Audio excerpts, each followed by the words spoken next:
On y va. Alors le Up2Date depuis 10 ans, ça a bien évolué, on est passé de 200 à 6000 participants, de 6 à quasiment 300 speakers par édition, puis surtout on a réussi à maintenir un ADN de convivialité, donc je crois que c'est ça le plus gros défi, et j'ai l'impression en tout cas qu'il est relevé encore une fois cette année.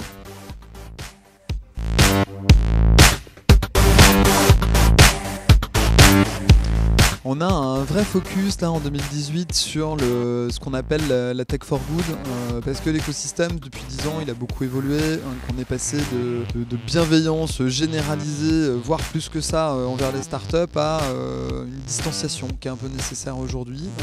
Notre conviction c'est que le numérique, la tech c'est super, mais elle a qu'à moitié tenu ses promesses, celles de l'époque, les Airbnb, les Facebook, les Uber qui promettaient un monde meilleur pour tout le monde. En gros, je caricature, mais c'était un petit peu ça.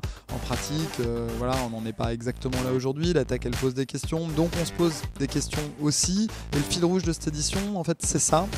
C'est l'idée de se dire, en tant qu'organisateur d'événements, un événement qui a un impact aujourd'hui, une résonance, on se doit de les poser, ces questions-là, et de mettre en avant des gens qui ont des choses un peu différentes aussi à raconter. Ça ne veut pas dire qu'on ne parle pas des startups, mais ça veut dire qu'il faut faire entendre une autre voix et amener un peu d'esprit critique dans tout ça.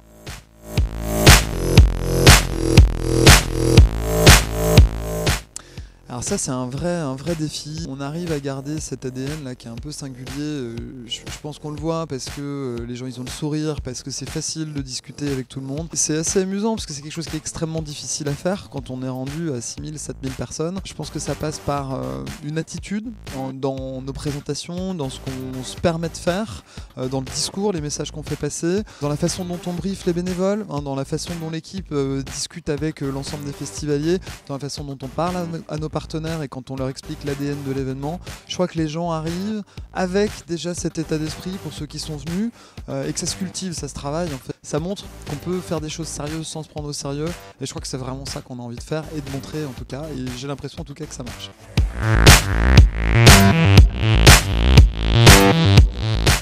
Oh mon Dieu, des anecdotes, j'en ai un paquet.